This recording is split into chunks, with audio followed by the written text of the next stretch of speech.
আসসালামু আলাইকুম। কি অবস্থা, সবাই কেমন আছেন? আশা করি আল্লাহর রহমতে সবাই ভালো আছেন। এসএসসি 26 ব্যাচ আগামীকালকে হিসাব বিজ্ঞান পরীক্ষা, এই কারণে লাইভে আসা। আপনাদের যে প্রবলেম গুলো আছে এসএসসি ক্যান্ডিডেট যারা, তারা অবশ্যই আমরা শেয়ার করব এখন। লাইভটা যারা দেখতেছেন অবশ্যই তাড়াতাড়ি আমরা শেয়ার করে দিই, এবং যাদের উপকার লাগবে তাদের জন্য ওইভাবে আসলে বেনিফিটেড হবে ইনশাল্লাহ। সবাই আমরা এইভাবে অনলাইনে থাকার চেষ্টা করবো। ঠিক আছে, যদি আমার কথা এবং বোর্ড ক্লিয়ারলি দেখা যাচ্ছে কিনা একটু জানাবেন ইনশাল্লাহ।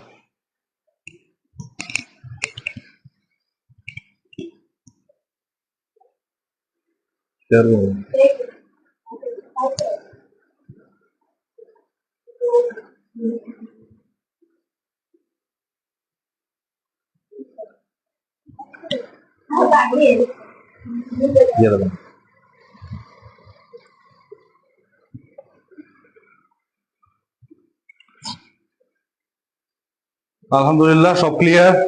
Samiullah Shinwari Khan, thank you. আপনারাও দেখুন।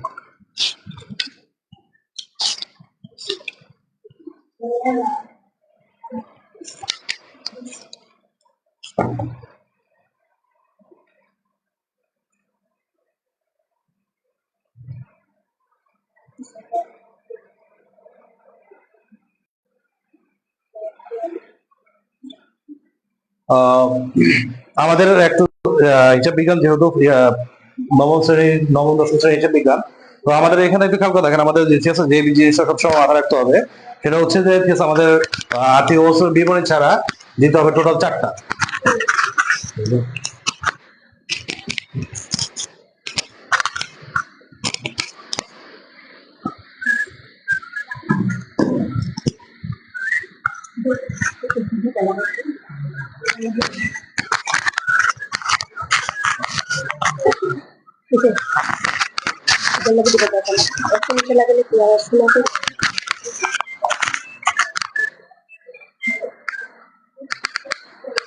তো আমাদের এখানে স্টুডেন্টদেরকে সবচেয়ে টাইম মেনটেনিং এর যে বিষয়টা গুরুত্ব দিতে হবে।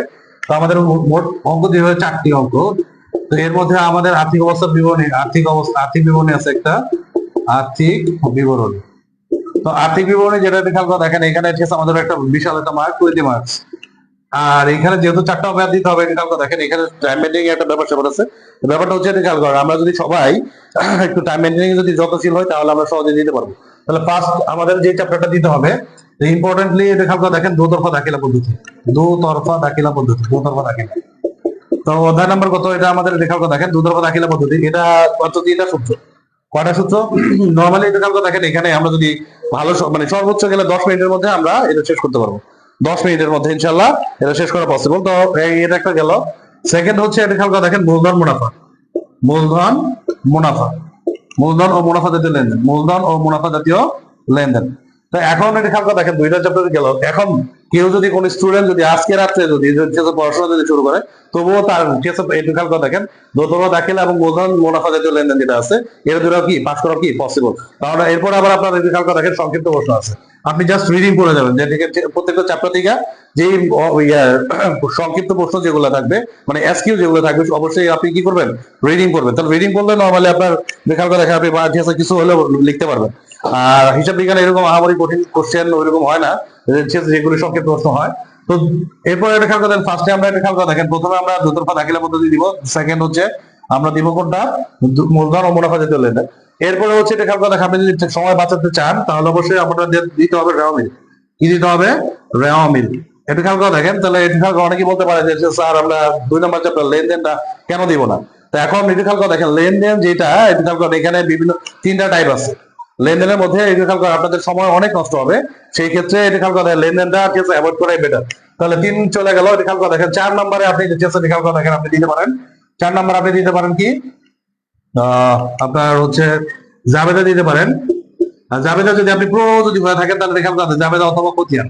জাবেদা যদি আপনি প্রো হন তাহলে আপনি দিতে পারেন কি, ঠিক আছে, জাবেদা অথবা খতিয়ান, যে কোনো একটা। তো যা আমি মনে করি এটা খেয়াল করে দেখেন, এখানে এই 4টা অধ্যায় গুলোই এনাফ। আজকে এটা খেয়াল করে দেখেন, আপনার এ প্লাস পাইতে হলে সবগুলি চ্যাপ্টার করতে হবে এরকম না, আপনি 4টা অধ্যায় করবেন। তাহলে আবার একটু ভালো করে খেয়াল করে দেখেন, আমরা কি ফার্স্টে কি করবো, দোতরফা দাখিলা। কি করবো? দোতরফা দাখিলা। কি করবো আমরা? দোতরফা দাখিলা পদ্ধতি। তারপর করবো কি, মূলধন মুনাফা জাতীয় লেনদেন। তারপর করবো রেওয়ামিল, এরপর জাবেদা অথবা খতিয়ান, জাবেদা অথবা কি খতিয়ান, যে কোনো একটা। এরপরে খেয়াল করে দেখেন আর্থিক বিবরণের মধ্যে মোট, ঠিক আছে, মোস্ট ইম্পর্টেন্ট একটা টপিক আছে যেটা খেয়াল করে দেখেন, মোট মুনাফা, যেটা এটা আমরা একটু খেয়াল করে দেখেন আজকে লাইভের মাধ্যমে ইনশাল্লাহ চেষ্টা করবো শেষ করার জন্য ইনশাল্লাহ। তাহলে এখন একটু খেয়াল করে দেখেন, আমরা 4টা ম্যাথ, 4টা অধ্যায় করলে আমরা 4টা ম্যাথ অলরেডি পারবো ইনশাল্লাহ, বুঝতে পারছি। তো এখন এইখানে খেয়াল করে দেখেন, এইখানে দোতরফা দাখিলার মধ্যে যেই জিনিসটা আপনার আগে জানতে হবে, ঠিক আছে, দোতরফা দাখিলা পদ্ধতির মধ্যে আপনার যে জিনিসটা জানতে হবে সেটা কি বলেন তো দেখি। 3টা সূত্র আছে, বলতে পারবেন কি আপনারা? এটা খেয়াল করে দেখেন। তাহলে প্রথম হচ্ছে কি বলেন তো, ঠিক আছে, বলেন। প্রারম্ভিক মূলধন, প্রারম্ভিক মূলধন। তাহলে প্রারম্ভিক মূলধনের মধ্যে খেয়াল করে দেখেন, প্রারম্ভিক মূলধন বলছে, তাহলে প্রারম্ভিক সম্পদ, সম্পদ থেকে কি হবে, প্রারম্ভিক দায় কি হবে, বিয়োগ হবে। প্রারম্ভিক সম্পদ থেকে প্রারম্ভিক দায় কি হবে, বিয়োগ হবে। তাহলে প্রারম্ভিক সম্পদ, এটা খেয়াল করে দেখেন, প্রারম্ভিক, প্রারম্ভিক মানে কি শুরু, প্রারম্ভিক মানে কি শুরু। তাহলে শুরু কিভাবে বুঝবো, এটা খেয়াল করে দেখেন, যেই সাল 1/1/2026 দেওয়া আছে, তাহলে এটা কি শুরু হয়েছে। এখন একটা খেয়াল করে দেখেন, প্রারম্ভিক আমরা বুঝবো কিভাবে, তাহলে কি বছরের শুরু। তাহলে প্রারম্ভিক সম্পদ থেকে, প্রারম্ভিক কি থেকে, সম্পদ থেকে, সম্পদ, প্রারম্ভিক সম্পদ থেকে প্রারম্ভিক কি হবে, দায় বিয়োগ হবে। প্রারম্ভিক কি বিয়োগ হবে, দায় বিয়োগ হবে নাকি। এরপরে এটা খেয়াল করে দেখেন, 2 নম্বর যে সূত্রটা আছে, এটা খেয়াল করে দেখেন, সমাপনী মূলধন। তো সমাপনী মানে কি শেষ, সমাপনী মানে কি শেষ, সমাপনী মানে কি, সমাপনী মানে শেষ। তাহলে এটা খেয়াল করে, প্রারম্ভিক মানে শুরু যদি হয় তাহলে সমাপনী কি হবে, শেষ হবে। সমাপনী মূলধন, সমাপনী মূলধন বিয়োগ হচ্ছে সমাপনী সম্পদ, সমাপনী সম্পদ থেকে কি হবে, সমাপনী দায় বিয়োগ হবে। সমাপনী সম্পদ থেকে সম্পদ দায় কি বিয়োগ হবে, সমাপনী সম্পদ, সমাপনী দায়। তাহলে এখন ওটা খেয়াল করে দেখেন, তাহলে সমাপনী সম্পদ থেকে সমাপনী দায় কি করবো, বিয়োগ করবো। তারপরে ওটা খেয়াল করে দেখেন, লাভ অথবা ক্ষতি, কি লাভ অথবা ক্ষতি। এখন দেখেন এটুকুর মধ্যে এটা খেয়াল করে দেখেন, আমরা লাভ অথবা ক্ষতি যদি বের করতে চাই, তাহলে এইখানে এটা খেয়াল করে দেখেন আমাদের কি করতে হবে বলেন তো দেখি, একটু আপনারা বলেন কি করতে হবে।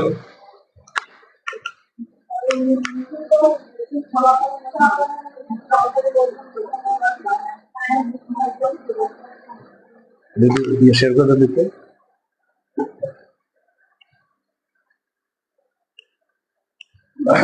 হ্যাঁ বলেন তো দেখি সবাই একটু বলেন তো, একটু প্রারম্ভিক বলেন তো, প্রারম্ভিক সমাপনী মূলধন, সমাপনী মূলধন যোগ উৎপাদন মাইনাস প্রারম্ভিক নাকি, প্রারম্ভিক মূলধন যোগ অতিরিক্ত মূলধন।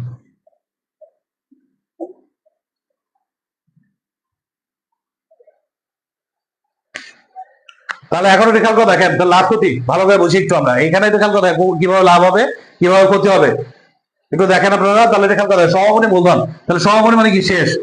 তাহলে এখন এটা খেয়াল করে দেখেন, আপনি এখানে কনফিউজ হতে পারেন, ঠিক আছে, সমাপনীর সাথে উত্তোলন যাবে না অতিরিক্ত মূলধন যাবে, এটা আপনি কি কনফিউজ হতে পারেন, কি হতে পারেন, কনফিউজ হতে পারেন। তাহলে কনফিউজ কিভাবে দূর করবেন বলেন তো দেখি। তাহলে সমাপনী মূলধনের সাথে উত্তোলন যাবে। এখন এটা খেয়াল করে দেখেন, আপনি যখন ব্যবসা স্টার্ট করেন, ব্যবসা যখন শেয়ার লাভ ক্ষতি যখন নির্ণয় করা হয়, তখন অবশ্যই শেষের দিকে যে আপনি কি করতে পারেন, উত্তোলন করতে পারেন। লাভ হলে উত্তোলন করেন, আর লস হলে কি উত্তোলন করা পসিবল, লস হলে উত্তোলন করা পসিবল না। তো সেম ভাবে এটা খেয়াল করে দেখেন, এখানে সমাপনী মূলধনের সাথে উত্তোলন, সমাপনী মূলধনের সাথে কি যাবে, উত্তোলন যাবে, আর প্রারম্ভিক মূলধনের সাথে কি অতিরিক্ত মূলধন যাবে। এখন দেখেন প্রারম্ভিক মূলধন মানে এটা খেয়াল করে দেখেন, ব্যবসা স্টার্ট করার জন্য কি মূলধন লাগে।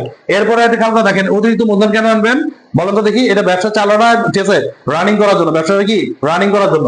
তাহলে এটা খেয়াল করে দেখেন, এই অংশটা এটা খেয়াল করে দেখেন, এটা যদি, ঠিক আছে, এটা খেয়াল করে দেখেন, এটা যদি বড় হয় আর এটা যদি কি হয়, ছোট যদি হয়, এটা খেয়াল করে দেখেন, এইখানে খেয়াল করে দেখেন লাভ ক্ষতি, লাভ ক্ষতি। তাহলে এটা খেয়াল করে দেখেন, আপনার সমাপনী মূলধন আর উত্তোলন নাকি বড় হবে, না এটা খেয়াল করে দেখেন প্রারম্ভিক মূলধন অতিরিক্ত মূলধন বড় হবে, কোনটা। তাহলে এখন খেয়াল করে দেখেন, প্রথম অংশ যদি বড় যদি হয় তাহলে হবে লাভ, আর যেটা খেয়াল করে দেখেন দ্বিতীয় অংশ যদি বড় হয় তাহলে কি হবে, ক্ষতি হবে, বুঝতে পারছি। তাহলে এখন খেয়াল করে দেখেন, লাভ ক্ষতি নির্ণয় প্রথম যে স্টেপটা আছে আমার, তাহলে সমাপনী মূলধনের ক্ষেত্রে খেয়াল করে সমাপনী মূলধন আর উত্তোলন, সমাপনী মূলধন আর উত্তোলন এই অংশটা কি হবে, বড় হবে, আর ওটা খেয়াল করে দেখেন প্রারম্ভিক মূলধন আর অতিরিক্ত মূলধন কি হবে, ছোট হবে। এটাও ক্লিয়ার।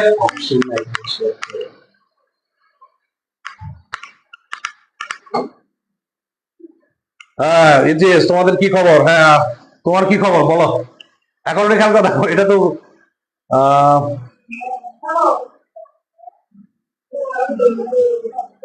তাহলে এখন খেয়াল করে দেখেন, এটুকুর মধ্যে কারো কোনো প্রবলেম আছে কিনা একটু বলেন। এটুকুর মধ্যে কোনো প্রবলেম আছে কিনা বলেন। আছে?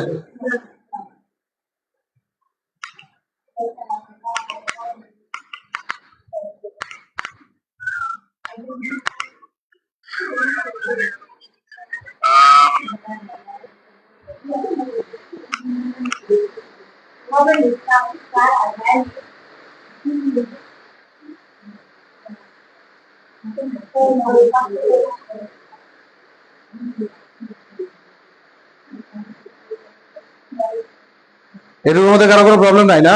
তাহলে এই অধ্যায়ে আমরা একটু খেয়াল করে দেখেন, এটা যদি আপনি বুঝতে পারেন তাহলে প্রারম্ভিক সম্পদ কোনটা, প্রারম্ভিক দায় কোনটা, তাহলে আমি বলছি একটু খেয়াল করে দেখেন, প্রারম্ভিক সম্পদ মানে হচ্ছে কি বছরের শুরু, আর সমাপনী মানে হচ্ছে কি একটু খেয়াল করে দেখেন শেষ।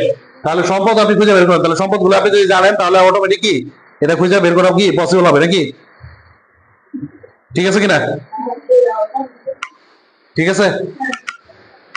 লিস্ট থেকে যেতে পারবেন, লিস্ট থেকে শেয়ার দিতে পারবেন, অন্য আইডি থেকে শেয়ার দিতে পারবেন, কিন্তু নিজের শেয়ার করতে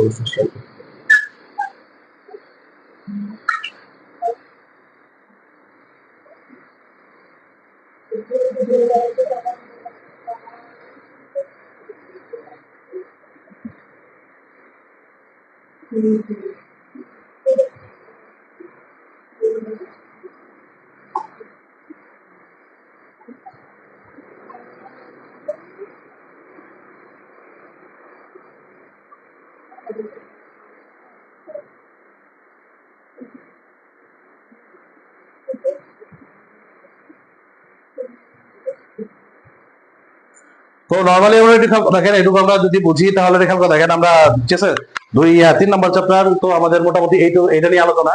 তো এর মধ্যে আমাদের আসলে প্রবলেম হওয়ার কথা না। এখন যদি খেয়াল করে দেখেন, আমরা চলে যাচ্ছি মূলধন মুনাফা। এটা একটু খেয়াল করে দেখেন, আপনারা আপনার বইটা বের করেন, সবাই বই বের করেন। হ্যাঁ, মূলধন মুনাফার মধ্যে একটু খেয়াল করে দেখেন, আপনার বই অথবা টেস্ট পেপার যেটা আছে এটা বের করেন।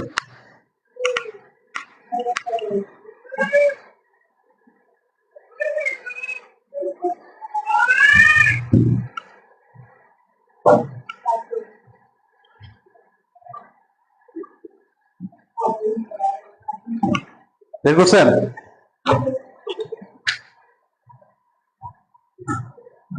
এখন দেখেন, আপনি মূলধন জাতীয় লেনদেন এবং দেখেন মূলধন এবং মুনাফা জাতীয় মুনাফা ভালোভাবে খেয়াল করে দেখেন, আপনি মূলধন আর মুনাফা, মূলধন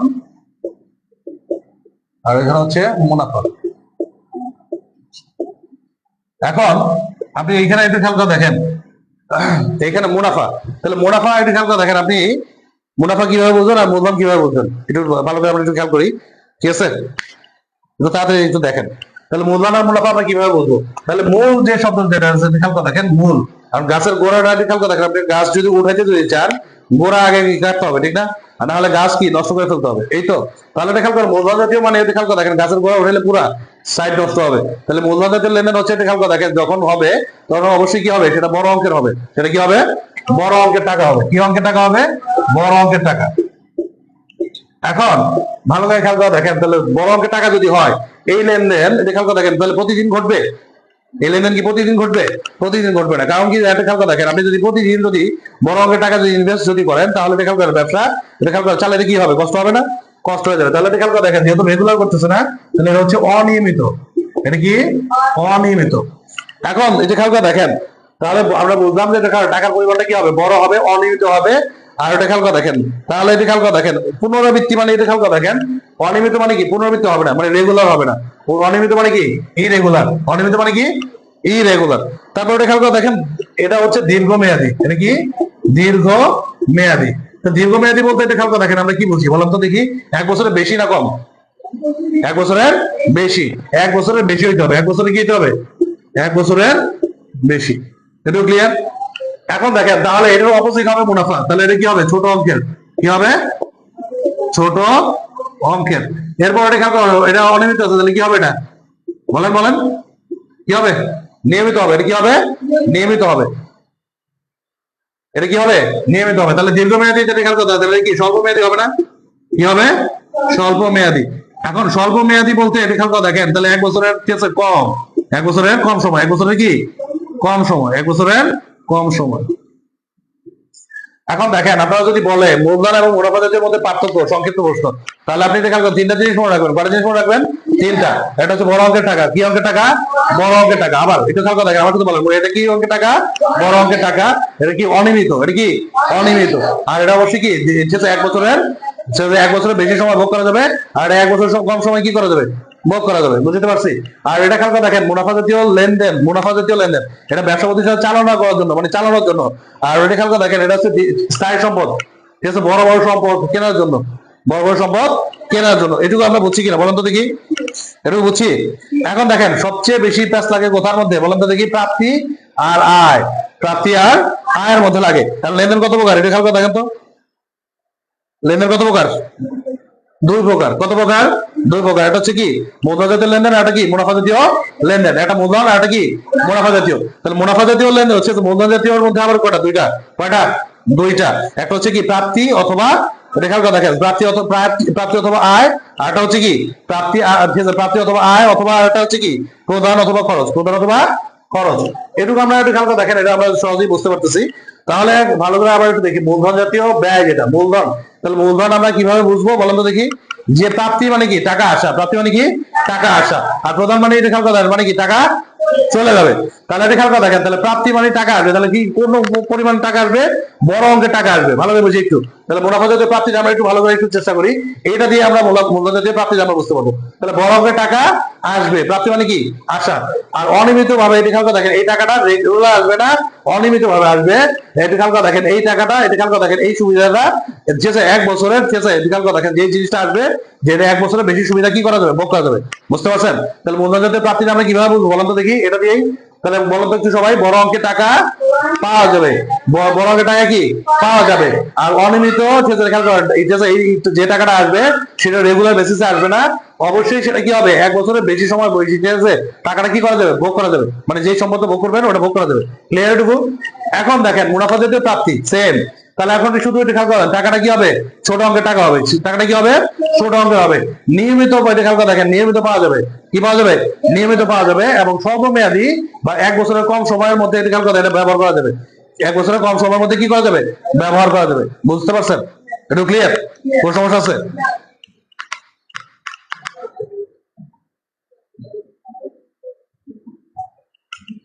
এখন দেখেন, এরপরে হচ্ছে, এরপরে এটা খেয়াল করে দেখেন, এরপরে আমাদের তাহলে প্রাপ্তিটা আমরা কিভাবে বের করবো বলেন তো একটু দেখি?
এখন দেখেন, তাহলে মূলধন জাতীয় খেয়াল করে দেখেন প্রাপ্তি, তাহলে এখন ওটা খেয়াল করে দেখেন, আমরা এটুকু কথা বলতাম, এটা খেয়াল করে দেখেন, আপনি প্রাপ্তি কিভাবে নির্ণয় করবেন? আপনি প্রাপ্তিটা কিভাবে নির্ণয় করবেন? এখন এটা খেয়াল করে দেখেন, এইখানে আমাদের একটা উদাহরণ আমরা যদি মনে করি, যে খেয়াল করে আমরা বলতেই প্রাপ্তিটা বুঝবো। মনে করেন একটা পুরাতন যন্ত্রপাতি, এটা খেয়াল করে দেখেন, আপনি পুরাতন যন্ত্রপাতি ভালো করে খেয়াল করে দেখেন, পুরাতন যন্ত্রপাতি, পুরাতন যন্ত্রপাতি বিক্রয়, পুরাতন যন্ত্রপাতি বিক্রয়। তাহলে পুরাতন যন্ত্রপাতি বিক্রয় 80,000 টাকা। কত হাজার টাকা? 80,000 টাকা। তাহলে পুরাতন যন্ত্রপাতি ৮০,০০০ টাকা। এখন রেখাঙ্ক দেখেন, আপনি পুরাতন যন্ত্রপাতি যে বিক্রি করবেন, এটা কি রেগুলার বিক্রি করবেন? এটা কি রেগুলার বিক্রি করবেন না। তো নর্মালি রেখাঙ্ক দেখেন রেগুলার যদি না হয় তাহলে কি অনিয়মিত? অনিয়মিত।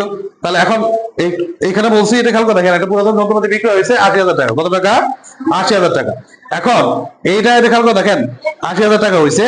ব্যবহার পরবর্তী মূল্য ছিল, ব্যবহার পরবর্তী মানে এটা খেয়াল করে দেখেন, ব্যবহার পরবর্তী মূল্য ছিল মনে করেন যে ঠিক আছে ৬৫,০০০ টাকা। ব্যবহার পরবর্তী, ব্যবহার পরবর্তী মূল্য, ব্যবহার পরবর্তী মূল্য কত?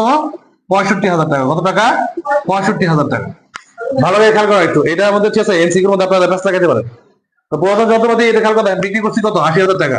যন্ত্রপাতি এই পুরাতন জিনিসটা আমি এটা খেয়াল ব্যবহার পরবর্তী আমি ব্যবহার করছি, ব্যবহার করার পরে দেখার কথা দেখেন এটা দাম ধরছিলাম, দেখার কথা দেখেন দাম ছিল ৬৫,০০০ টাকা।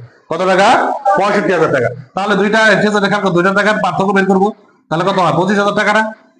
কত টাকা? ২৫,০০০ টাকা। তাহলে এখন রেখার কথা দেখেন এই যে বড় অঙ্কের টাকা থেকে ছোট রেখার কথা দেখেন একটা টাকার একটা কি করলাম? বিয়োগ করলাম। তো বিয়োগ করার পরে এটা কথা দেখেন এটা কি হইলো? প্রাপ্তি হইলো। কি হইলো? প্রাপ্তি হয়েছে নাকি? প্রাপ্তি হয়েছে না আয় হয়েছে বলেন তো দেখি। এখানে ভালো খেয়াল করে দেখেন, এখানে ১৫,০০০ সরি ১৫,০০০ টাকা। তাহলে এখন খেয়াল করে দেখেন পুরাতন যন্ত্রপাতি বিক্রি করছি কত? ৮০,০০০ টাকা। এখন ব্যবহার পরবর্তী মূল্য এটা খেয়াল করে দেখেন, একটা জিনিস ব্যবহার করার পরে ঠিক আছে সেই জিনিসটা ভ্যালুটা কি কমে যায়, কমে যায়। তাহলে এখন খেয়াল করে দেখেন এখানে কত হয়েছে? ১৫,০০০ টাকা হয়েছে। কত টাকা হয়েছে? ১৫,০০০ টাকা। যেহেতু ১৫,০০০ টাকা হয়েছে তাহলে এটা খেয়াল করে দেখেন এতটুকু আমার কি হয়েছে? আয় হয়েছে না? বলো তো এটা কি হয়েছে? আয় হয়েছে। তাহলে মূলধন জাতীয় আয়। কি আয়? মূলধন জাতীয় আয়। আর এখন খেয়াল করে দেখেন এই যে পুরো টাকাটা এটা খেয়াল করে দেখেন এটা হচ্ছে প্রাপ্তি, এটা মূলধন জাতীয় প্রাপ্তি। এটা কি জাতীয় প্রাপ্তি? মূলধন জাতীয় প্রাপ্তি।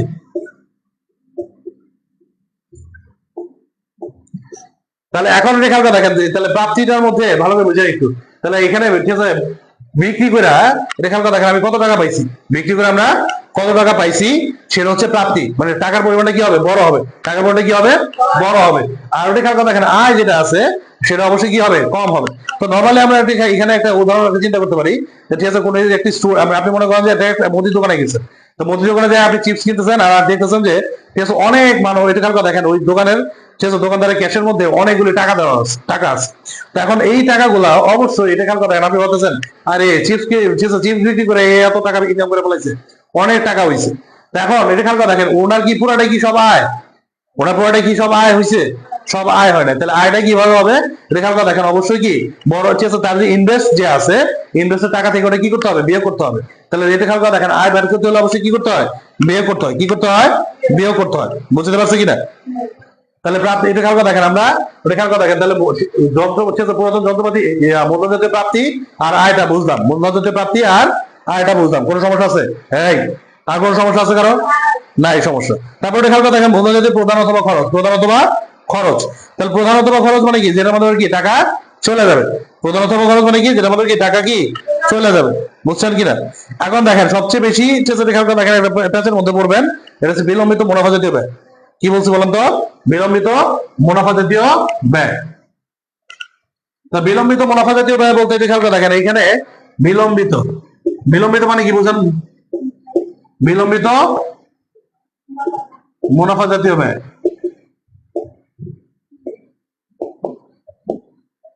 তাহলে বিলম্বিত মুনাফা জাতীয় ব্যয় বলতে এটি নরমালি দেখার কথা দেখেন মুনাফা জাতীয় ব্যয় বলতে কি বোঝায় বলতো দেখি। আমরা কিছুক্ষণ আগে বললাম যে ব্যয়টা কি হবে বলতো, যে ব্যয়টা কি হবে?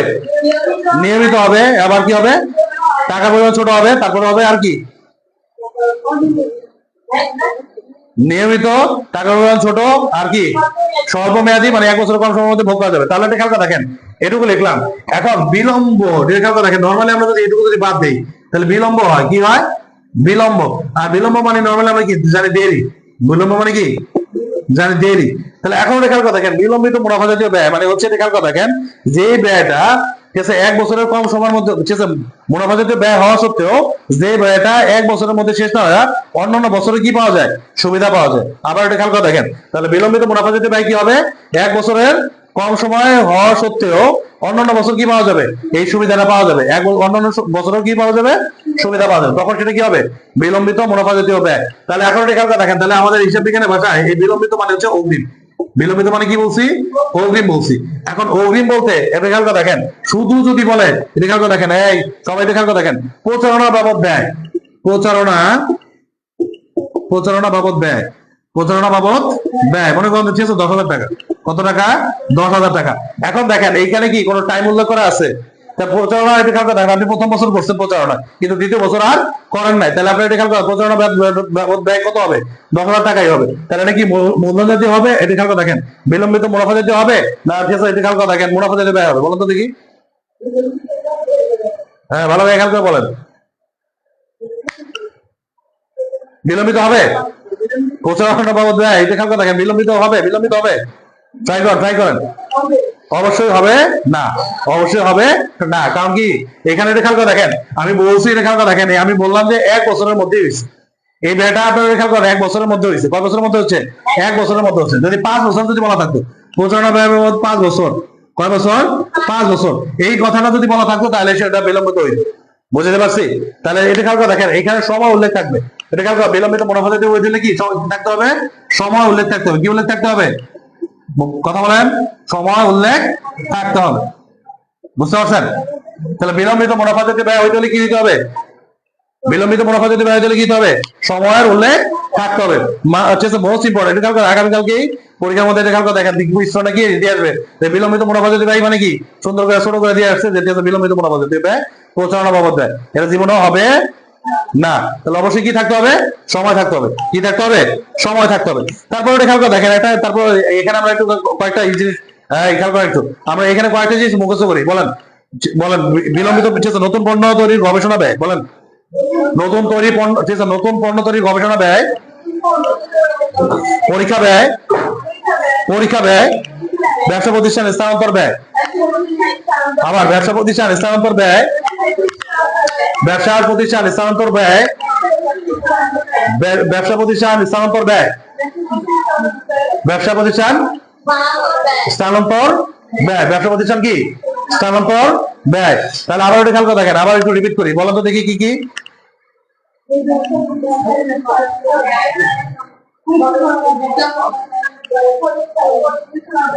বলেন বলেন বলেন।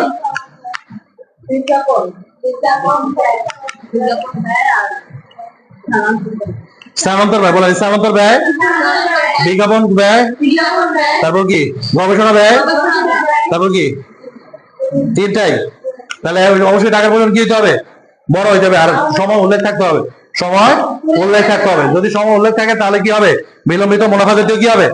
ব্যয় হবে। বিলম্বিত মুনাফা জাতীয় কি হবে বলেন তো? ব্যয় হবে। বুঝতে পারলাম?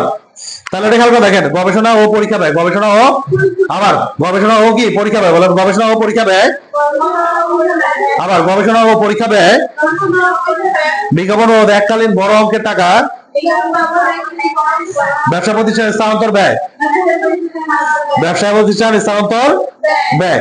এখন এটা খেয়াল করে দেখেন, আমরা নর্মালি একটু খেয়াল করে দেখেন, আমরা যদি বলি ঠিক আছে যেটার মধ্যে টাকা আসে, তাহলে নর্মালি একটু খেয়াল করে দেখেন, আমরা একটু অ্যান্সার দেওয়ার চেষ্টা করি।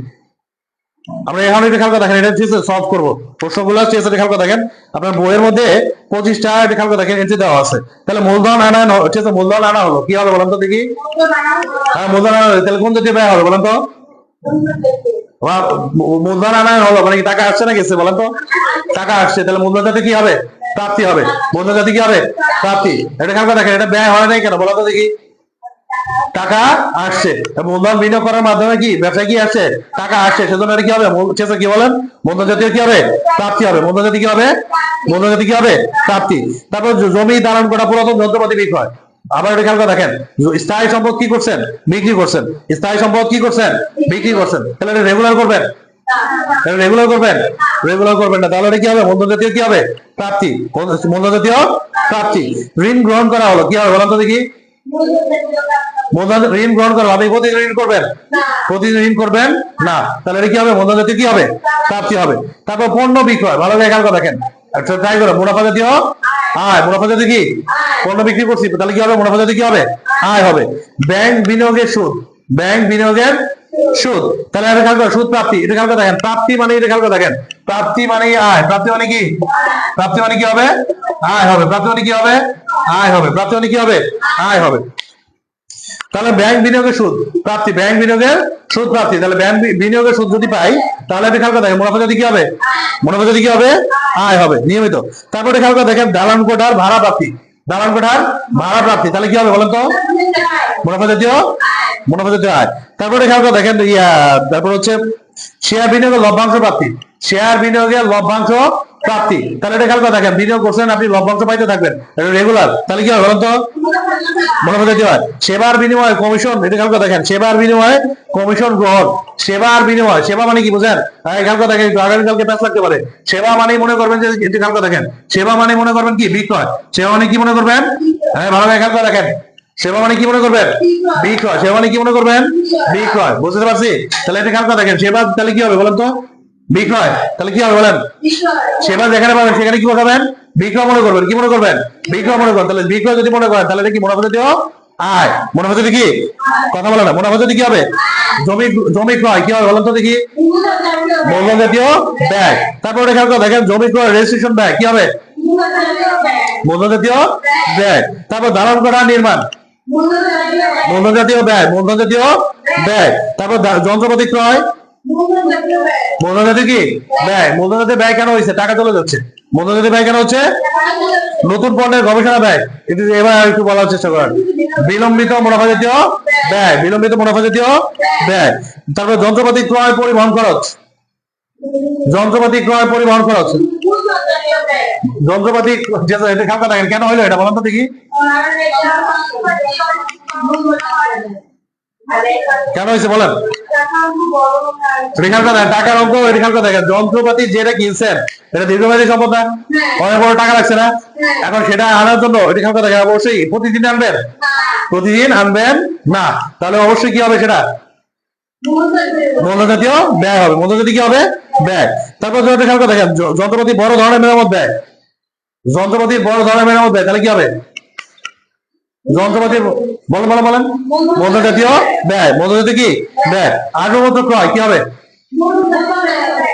মূলধন জাতীয় ব্যয়। পণ্য ক্রয় মুনাফা জাতীয় ব্যয়। বেতন ও মজুরি প্রদান মুনাফা জাতীয় ব্যয়। ঋণের সুদ প্রদান, ঋণের সুদ প্রদান মুনাফা জাতীয় ব্যয়। একটু খেয়াল করে দেখেন এইখানে ঋণের সুদ প্রদান যেটা আছে এটি খেয়াল করে দেখেন এখানে সুদ প্রদান মানে হচ্ছে টাকা চলে যাচ্ছে, এটা আপনার ব্যয়। সুদ প্রদান মানে কি? টাকা চলে যাচ্ছে। তাহলে একটু খেয়াল করেন আপনি যদি টাকা যদি নেন অবশ্যই কি টাকা এটা খেয়াল করে আপনার দিতে হবে, সুদ দিতে হবে না, এটা রেগুলার বেসিসে দিতে হবে। তারপর এটা খেয়াল করে দেখেন বাড়ি ভাড়া প্রদান, তাহলে কি হবে? মুনাফা জাতীয় ব্যয়। তারপর এটা খেয়াল করে দেখেন বিদ্যুৎ বিল ও টেলিফোন বিল প্রদান, মুনাফা জাতীয় ব্যয়। বিজ্ঞাপন খরচ, জাস্ট বিজ্ঞাপন খরচ বলা আছে কি হবে বলেন? মুনাফা জাতীয় ব্যয় হবে। শুধু বিজ্ঞাপন যদি বলা থাকে 100% কি হবে? মুনাফা জাতীয় ব্যয় হবে। বিলম্বিত মুনাফা জাতীয় কি ব্যয় হবে না। আপনার বান্ধবী অথবা আপনার বন্ধু আগামীকাল কি করবে জানেন? এই বিজ্ঞাপন পাইছে মানে কি লিখে দিছে? বিলম্বিত লিখে দিছে। কিন্তু সময় না থাকলে জীবনেও হবে না। বুঝতে পারছেন? পরে আফসোস করবেন। ভালো করে বুঝে রেখে একটু। তারপরে এটা খেয়াল করে দেখেন বীমা প্রিমিয়াম প্রদান, তাহলে কি হবে বলেন তো? বীমা প্রিমিয়াম প্রদান মুনাফা জাতীয় ব্যয়। তারপর এটা খেয়াল করে দেখেন তো যন্ত্রপাতি দৈনন্দিন মেরামত খরচ প্রদান, যন্ত্রপাতি দৈনন্দিন মেরামত খরচ প্রদান মুনাফা জাতীয় ব্যয়।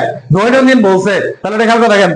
তারপর দালান করা আসবো তো বিপদজনক ক্ষয় বা ক্ষতি, ক্ষয় বা ক্ষতি। তাহলে আপনি এটা খেয়াল করে দেখেন এই ক্ষেত্রে আপনি চিন্তা করবেন আপনি একদম ব্যবসায়ী, এগুলো আপনি বিক্রি করতেছেন, তাহলে মুনাফা জাতীয় কি হবে? ব্যয় হবে। মুনাফা জাতীয় কি হবে? ব্যয় হবে। এটুকু বুঝছি কিনা বলেন তো দেখি? কোন সমস্যা আছে? না। এরপরে কোন চ্যাপ্টার একটু খেয়াল করে দেখেন।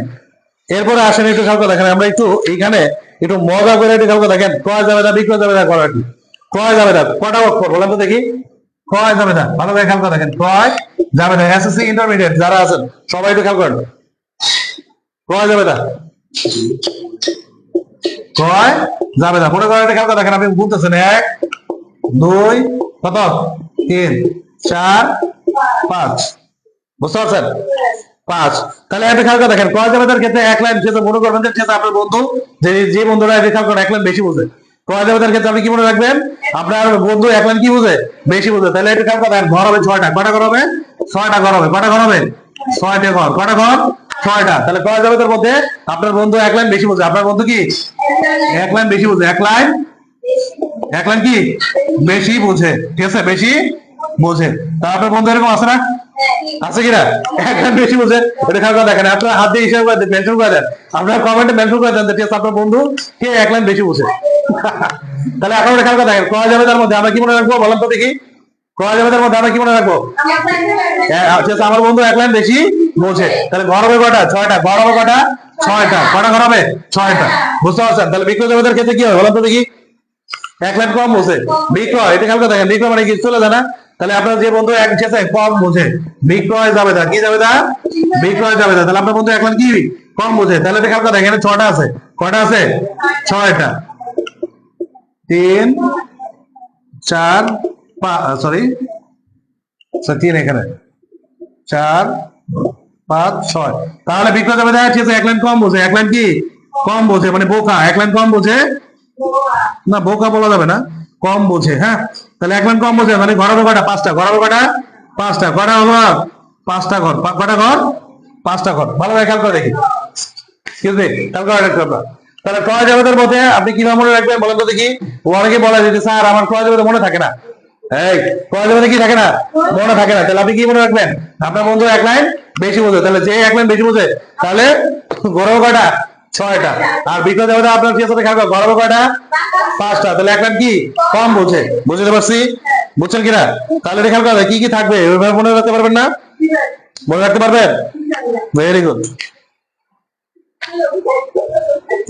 এখন দেখেন, এটা খেয়াল করে দেখেন, এটুকু, হ্যাঁ এটুকু বুঝছেন কিনা।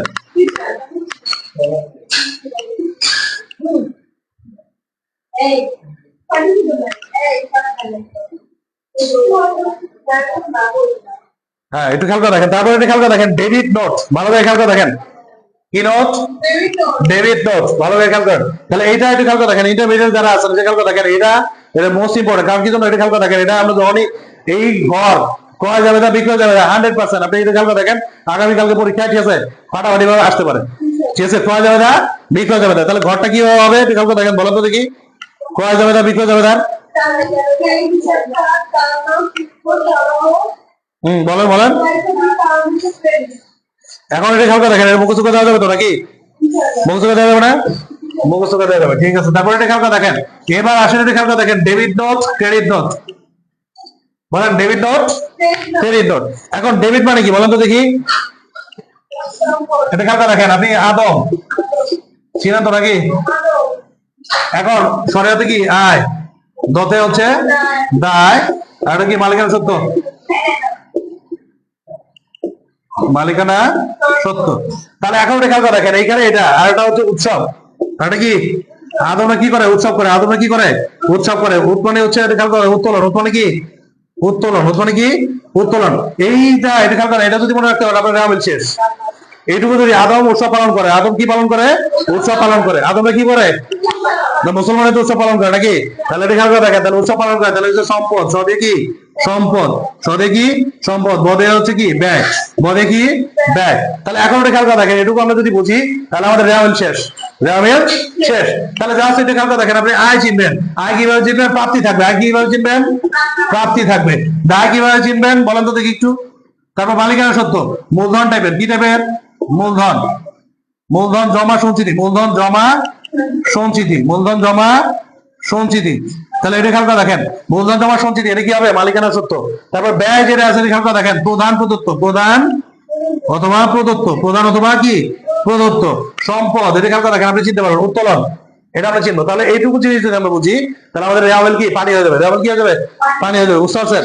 তাহলে এখন এটা খেয়াল করে দেখেন, আপনি এইটুকু যদি বুঝেন, আর এটা আপনার 100% কি মাথার মধ্যে রাখতেই হবে, বুঝলেন। তাহলে ডেবিট নোট বলছে, কি নোট বলছে, ডেবিট নোট, ভালো করে খেয়াল করে দেখেন, কি নোট, ডেবিট নোট। এখন ডেবিট এর খেয়াল করে দেখেন, আমরা নরমালি জানি ক্রয়টা কি আয় না ব্যয়, বলো তো দেখি, হ্যাঁ ক্রয় কি আয় না ব্যয়, ক্রয়টা কি ব্যয়, ভালো করে খেয়াল করে দেখেন। তাহলে আমি এখানে শিখলাম, এটা খেয়াল করে দেখেন, ব্যয়টা এটা খেয়াল করে দেখেন, ব্যয়, বুঝতে পারছেন। তাহলে এখন খেয়াল করে দেখেন, উৎসব বাড়লে হবে ডেবিট, উৎসব বাড়লে কি হবে, ডেবিট হবে। তাহলে ব্যয় বাড়লে হয় ডেবিট, ব্যয় বাড়লে কি হয়, ডেবিট হয়। তাহলে এটা খেয়াল করেন, ক্রয়টা হচ্ছে কি ডেবিট না, তাহলে ক্রয়টা কি ডেবিট। তাহলে ডেবিট এটা খেয়াল করেন, ক্রয় যেহেতু ডেবিট এটা খেয়াল করে দেখেন অতিরিক্ত একটা শব্দ আসছে নোট, এর মানে হচ্ছে ফেরত। এর মানে কি ফেরত। তাহলে ডেবিট নোট মানে হচ্ছে ক্রয় ফেরত। ডেবিট নোট মানে কি ফেরত, ক্রয় ফেরত। তাহলে আমরা এটা খেয়াল করে দেখেন কিভাবে মনে রাখবো, তাহলে ভালো করে খেয়াল করে দেখেন ক্রয় হচ্ছে কি ব্যাগ, ক্রয় হচ্ছে কি ব্যাগ। তাহলে এটা খেয়াল করেন এটা কি ডেবিট, এটা কি হয় ডেবিট হয়। তাহলে এখন এটা খেয়াল করেন ডেবিট নোট বলছে, ডেবিট নোট মানে হচ্ছে ক্রয় ফেরত। ডেবিট নোট মানে কি ফেরত, ডেবিট নোট মানে কি ক্রয় ফেরত। ভালো করে খেয়াল করে দেখেন ডেবিট নোট মানে কি ফেরত, ক্রয় ফেরত। এই ওটা একটু রাখেন, ওটা হচ্ছে লাইভে আপনি ওইভাবে ইয়ে করতে পারবেন, সমস্যা নেই। তাহলে এখন ওটা খেয়াল করে দেখেন, আপনি ক্ষেত্রে খেয়াল করে দেখেন এখানে ডেবিট নোট মানে হচ্ছে কি ফেরত লিখবেন, ক্রয় ফেরত। ডেবিট নোট মানে আপনি কি ফেরত, ক্রয় ফেরত। তাহলে এটা খেয়াল করে দেখেন আপনি ক্রেডিট নোট মানে কি লিখবেন বলেন তো, এই ক্রেডিট নোট লিখবেন কি ফেরত বলেন, ক্রেডিট নোট মানে কি ফেরত হবে, বিক্রয় ফেরত। ক্রেডিট নোট মানে বিক্রয় ফেরত। ক্রেডিট নোট মানে কি বিক্রয় ফেরত। এটা ভালো বুঝছি কিনা।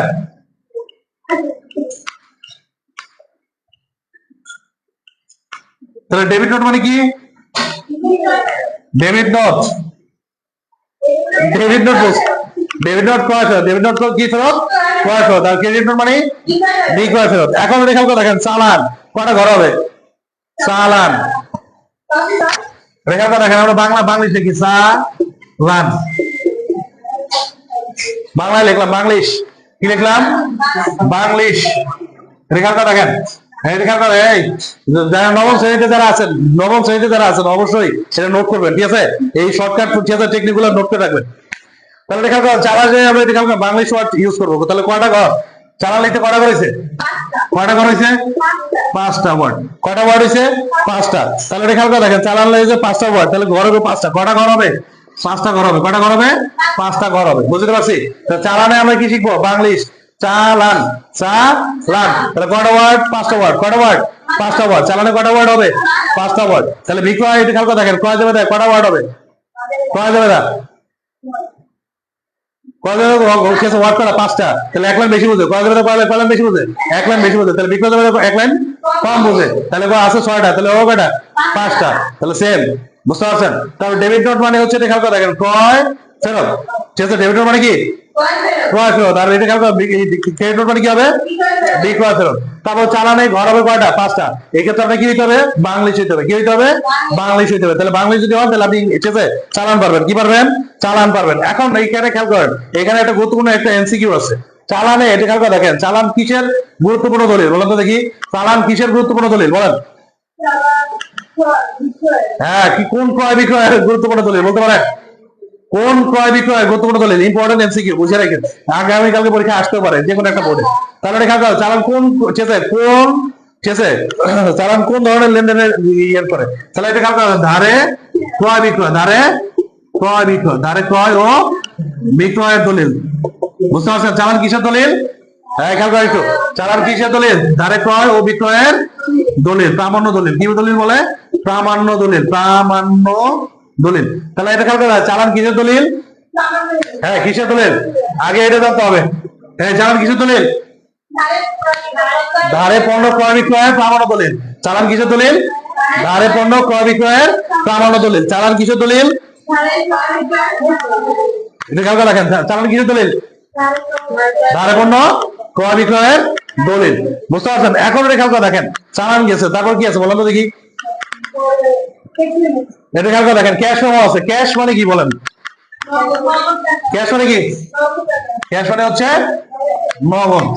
ক্যাশ মানে কি নগদ বলে না, ক্যাশ মেমো। তাহলে ক্যাশ মানে এটা খেয়াল করে দেখেন আপনি বুঝবেন নগদ। তাহলে এটা খেয়াল করে দেখেন তাহলে এটা হচ্ছে কি নগদে, এটা খেয়াল করে নগদ ক্রয় বিক্রয় প্রামাণ্য দলিল। ক্যাশ মেমো মানে কি হবে বলেন তো, আবার নগদ ক্রয় বিক্রয় কি দলিল হবে, আবার নগদ ক্রয় বিক্রয়ের কি দলিল হবে, হ্যাঁ। তাহলে এটা খেয়াল করে দেখেন ক্যাশ মেমো হচ্ছে নগদ ক্রয় বিক্রয়ের প্রামাণ্য দলিল। বুঝতে পারছেন। তাহলে এখন খেয়াল করে দেখেন এইখানে 2 নম্বর চ্যাপ্টার থেকে এটা খেয়াল করে দেখেন, আমরা এটা খেয়াল করে দেখেন চালান বললাম, চালানে কয়টা ওয়ার্ড, 5টা ওয়ার্ড। তাহলে 5টা ওয়ার্ড 5টা ঘর, কয়টা ঘর, 5টা ঘর। তাহলে বাংলিশ মনে রাখতে হবে। তারপর ক্যাশ মানে এটা খেয়াল করে ক্যাশ মানে কি, ঠিক আছে নগদ, ক্যাশ মেমো। তাহলে এখানে নগদের ঠিক আছে নগদ ক্রয় বিক্রয়ের প্রামাণ্য দলিল।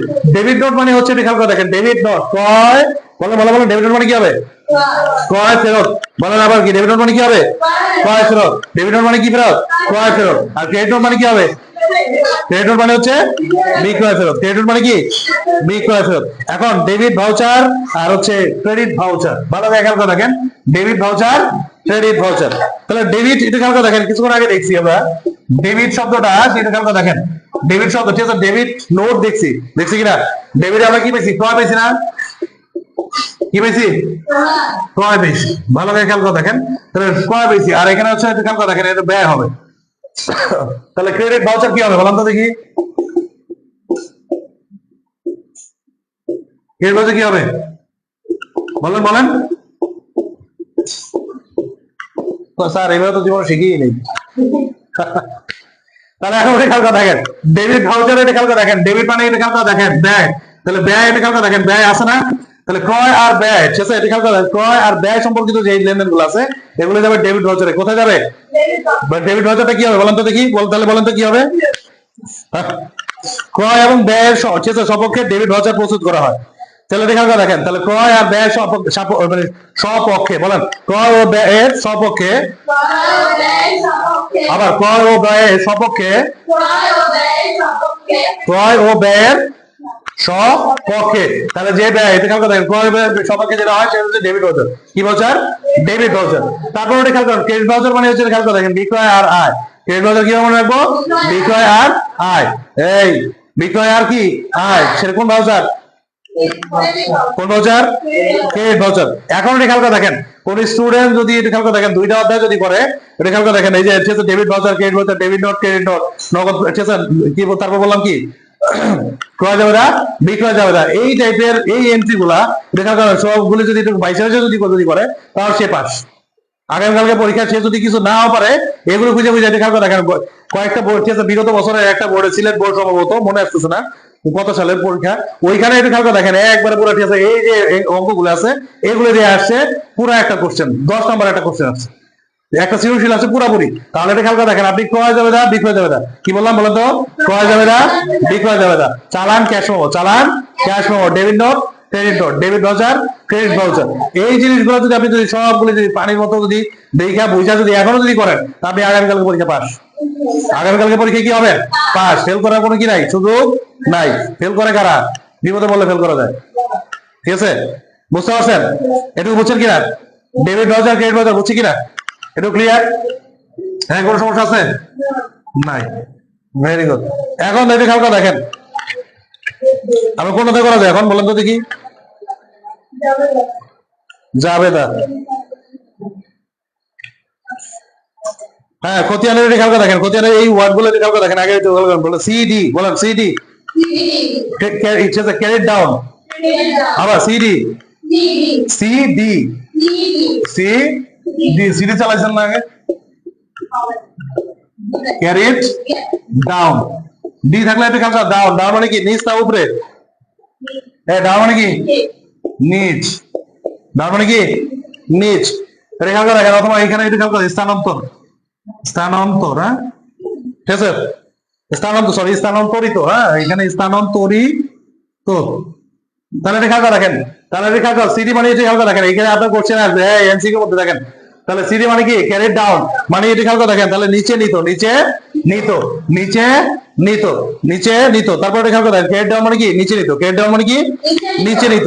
তাহলে আরডি স্থানান্তর, তাহলে ব্রট ডাউন, এটা খেয়াল করে বিডি মানে কি বলেন, ব্রট ডাউন, BROUGHT, ব্রট ডাউন। ডাউন আপনি সিডি এর ক্ষেত্রে মনে রাখবেন, হ্যাঁ। তাহলে এটা খেয়াল করে দেখেন, ব্রট, এটা খেয়াল করে ব্রট ডাউন মানে উপর থেকে, এটা খেয়াল করে, এটা যদি নিচ হয় তাহলে 100% কি হবে? উপরে, বলেন উপর থেকে আনিত নাকি? উপর থেকে আনিত, উপর থেকে কি আনিত। তাহলে সিএফ, এটা খেয়াল করে দেখেন, সিএফ, খেয়াল করে দেখেন, সিএফ মানে কি ক্যারিড ফরওয়ার্ড, মানে সেটা খেয়াল করে সামনে, ফরওয়ার্ড মানে সামনে, ফরওয়ার্ড মানে কি ফরওয়ার্ড, ফরওয়ার্ড মানে কি সামনে, ফরওয়ার্ড মানে কি সামনে। তাহলে এটা খেয়াল করে দেখেন, ক্যারিড, ঠিক আছে, ক্যারিড ফরওয়ার্ড, সামনে নিত, সামনে নিত। এখন এটা খেয়াল করে দেখেন, এটা কি আছে? বিএফ। আবার এটা খেয়াল করে দেখেন, আগামীকালকে আবার বললেন না যে ঠিক আছে এটাই সেটা, ঠিক আছে, এটা আবার সেটা, হ্যাঁ।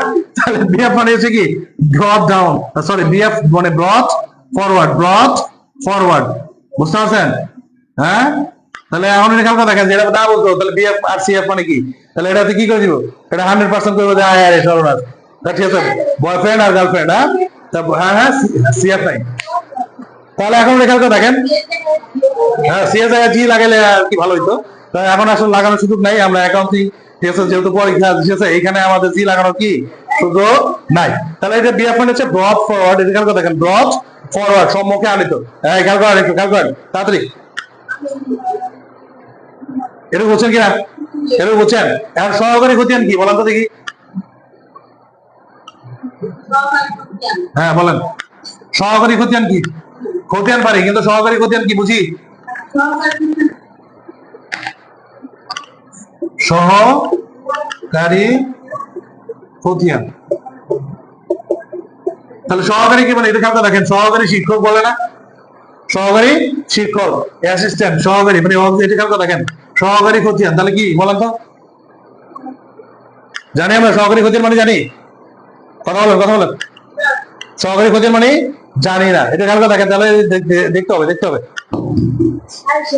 হ্যাঁ খেয়াল করেন আপনারা, তাহলে এটা খেয়াল দেখেন সহকারী খতিয়ান, তাহলে এখন এটা খেয়াল দেখেন এখানে নির্দিষ্ট দেনাদার আর পাওনাদার, নির্দিষ্ট দেনাদার পাওনাদার, এটা খেয়াল দেখেন নির্দিষ্ট দেনাদার পাওনাদারের নামে এটা খেয়াল দেখেন রহিম, এটা খেয়াল দেখেন মনে করুন দেনাদার একজন রহিম, তাহলে রহিমের নামে যে হিসাব আছে সেটা রহিমই জানবে, করিমের নামে যে হিসাব আছে সেটা কে জানবে? করিমে জানবে। আবার এটা খেয়াল দেখেন হাসানের নামে যে হিসাব আছে সেটা কে জানবে? হাসানই জানবে। বুঝতে পারছেন? নির্দিষ্ট দেনাদার মানে প্রত্যেকের নির্দিষ্ট আলাদা আলাদা কি থাকবে? নাম দেওয়া থাকবে, আলাদা আলাদা ব্যক্তি, এটা খেয়াল দেখেন। তাহলে সহকারী খতিয়ান আর হচ্ছে সাধারণ খতিয়ান দুটোর মধ্যে পার্থক্য যদি বলে তাহলে কিভাবে লিখবেন? সহকারী খতিয়ান আর হচ্ছে কি বলেন বলেন খেয়াল করেন সহকারী খতিয়ান আর হচ্ছে কি বলেন, সহকারী খতিয়ান আর সাধারণ খতিয়ানের মধ্যে পার্থক্য। সহকারী খতিয়ান আর কি বলেন তো? সাধারণ খতিয়ান, তাহলে সহকারী খতিয়ান মানে হচ্ছে কি নির্দিষ্ট দেনাদার আর পাওনা দেওয়ার জন্য, নির্দিষ্ট দেনাদার আর কি পাওনা দেওয়ার জন্য। বুঝতে পারছেন? সহকারী খতিয়ান মানে কি পাওনা দেওয়ার জন্য, নির্দিষ্ট দেনাদার আর পাওনা দেওয়ার জন্য, নির্দিষ্ট দেনাদার আর কি পাওনা দেওয়ার জন্য।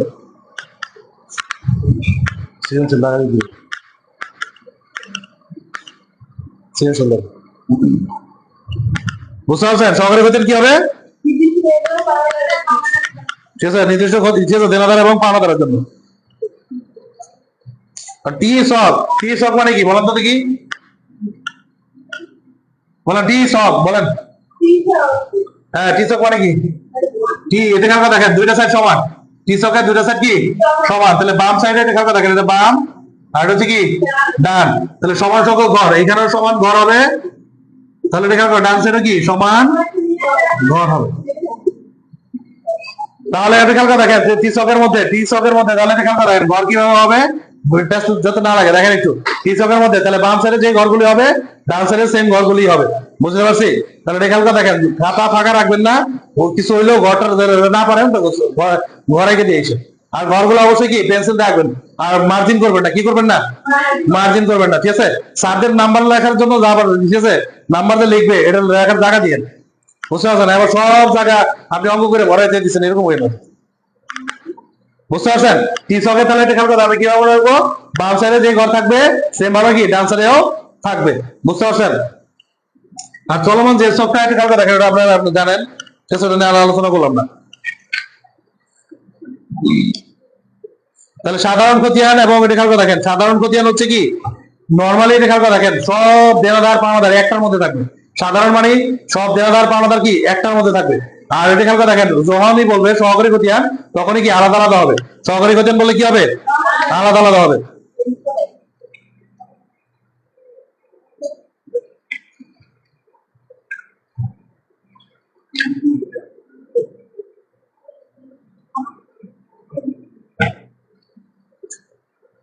এখন এটা খেয়াল করে দেখেন নগদ প্রাপ্তি আপনাদের আছে, নগদ প্রাপ্তি নগদ প্রদান, নগদ প্রাপ্তি নগদ প্রদান আপনাদের নাই, নগদ প্রাপ্তি নগদ প্রদান কি। এখন এটা খেয়াল করে দেখেন এইখানে রেওয়া মিলের এটা খেয়াল করে দেখেন এইখানে কিছু আপনাদের ভুল হয়ে পারে, যে সমস্ত ভুল ধরা পড়ে না। তাহলে এটা খেয়াল করে দেখেন বাদ করার ভুল মানে কি বলেন তো দেখি, বাদ করার ভুল মানে কি যেটা লেখাই হয় নাই, বাদ করার ভুল মানে কি। তাহলে ভুল এটা খেয়াল করে দেখেন করণিক ভুল আর নীতিগত ভুল, রেওয়া মিলের এটা খেয়াল করে দেখেন, তাহলে রেওয়া মিলের ভুল হচ্ছে কত প্রকার দুই প্রকার, একটা করণিক আর একটা হচ্ছে কি নীতিগত। তো করণিক ভুলগুলো খেয়াল করে দেখেন, বাদ করার ভুল মানে কি, যেটা লেখাই হয় নাই, বুঝতে পারছি? তাহলে এখন খেয়াল করে মানে 5,000 টাকা একটা লেনদেন হয়েছে, সেই লেনদেনটা আপনি কি লেখেনি না, তাহলে সেটা কি হয়ে গেল, বাদ করার ভুল হয়ে গেছে। লেখার ভুল মানে কি, টাকা লেখার ভুল হয়েছে। লেখার ভুল মানে কি হবে, টাকা লেখার ভুল হয়েছে। তাহলে এখন খেয়াল করে টাকা লেখার ভুল বলতে এটা খেয়াল করে দেখেন, আপনি 500 টাকার জায়গায় ঠিক আছে লিখলেন কি 5,000 টাকা, আর 5,000 টাকা লিখলেন কি আবার 500 টাকা, এরকম উল্টা পাল্টা করে লিখছেন, তাহলে সেটা হচ্ছে কি লেখার ভুল। বেদাখিলার ভুল, বেদাখিলার ভুল বলো, বেদাখিলার মানে কি, বেদাখিলাতে খেয়াল করে দেখেন, তাহলে হচ্ছে কি এটা নাম লেখার ভুল। বেদাখিলার ভুল মানে কি, নাম লেখার ভুল। বেদাখিলার ভুল মানে কি, নাম লেখার ভুল। পরিপূরক বা স্বয়ং, ঠিক আছে, স্বয়ং সংশোধক, পরিপূরক ভুল বা স্বয়ং সংশোধক, এটা কাউকে দেখেন বলতে পারে পরিপূরক ভুলের আর একটা নাম কি, পরিপূরক ভুলের আর একটা নাম কি, স্বয়ং সংশোধক। বলেন স্বয়ং সংশোধক, স্বয়ং সংশোধক ভুল। তাহলে একটা ভুলের কারণে আর একটা ভুল, পরিপূরক মানে পরিপূরক, একটা ভুলের কারণে একটা ভুল হলে কি, সে ভুলের নাম কি হবে, পরিপূরক। আর নীতিগত ভুল মানে হচ্ছে এটা খেয়াল করে দেখেন, মূলধন জাতীয়, মুনাফা জাতীয়, মুনাফা জাতীয়, মূলধন জাতীয়, বুঝতে পারছেন? আমরা যে 4 নাম্বার চ্যাপ্টারে যেটা করলাম, তাহলে নীতিগত ভুল মানে কি হবে বলেন তো, মূলধন জাতীয় কি মুনাফা জাতীয় লেনদেন বাড়াবো, আবার মুনাফা জাতীয়, ঠিক আছে, মুনাফারে কি জানাবো, মূলধন জাতীয়। তাহলে এরকম উল্টো, যে এরকম যদি ভুল হয় তাহলে সেটা হচ্ছে কি নীতিগত ভুল, নীতিগত ভুল। এখন রেখাল দেখেন, আপনার রেওয়ামিলের যোগফল, রেখাল দেখেন শুদ্ধ করার উপায়, এটা মোস্ট ইম্পর্টেন্ট। রেওয়ামিল শুদ্ধ করার উপায়, তো প্রথমে রেওয়ামিলের উভয় দিকে যোগফল, ডেবিট ক্রেডিট পাশে যোগফল আবার কি করতে হবে, ঠিক আছে কিনা এটা বের করতে হবে। খতিয়ানের প্রতিটি হিসাবে যে রেওয়ামিল তোলা আছে মাত্র দেখতে হবে। তারপর কি বলছে, হিসাবে ডেবিট ও ক্রেডিট উদ্ধৃতি গুলো রেওয়ামিলের ডেবিট ও ক্রেডিট দিকে লেখা হয়েছে কিনা সেটা দেখতে হবে। জাবেদায় হতে লেনদেন গুলো খতিয়ানে লেখার সময় সেটা চেক করতে হবে। এখন দেখেন, আপনারা যদি শেষে, তাহলে এটা খেয়াল করুন, অনিশ্চিত হিসাব আমরা কখন দিব, অনিশ্চিত হিসাব আমরা কখন লিখবো,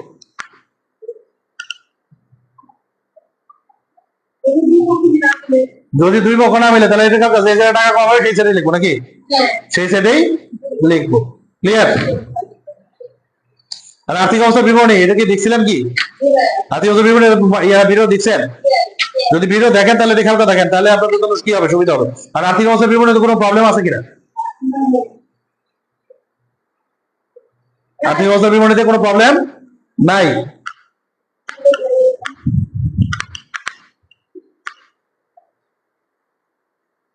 স্যার অ্যাকাউন্টিং যদি শুধু ঘর রাখলে কি নাম্বার দিবে, এখন খেয়াল করে দেখেন, ওইটা হচ্ছে মানবতার খাতির, হ্যাঁ, ওটা আপনার ইয়ে দরকার নাই, আপনি চেষ্টা করেন কিছু লেখার জন্য।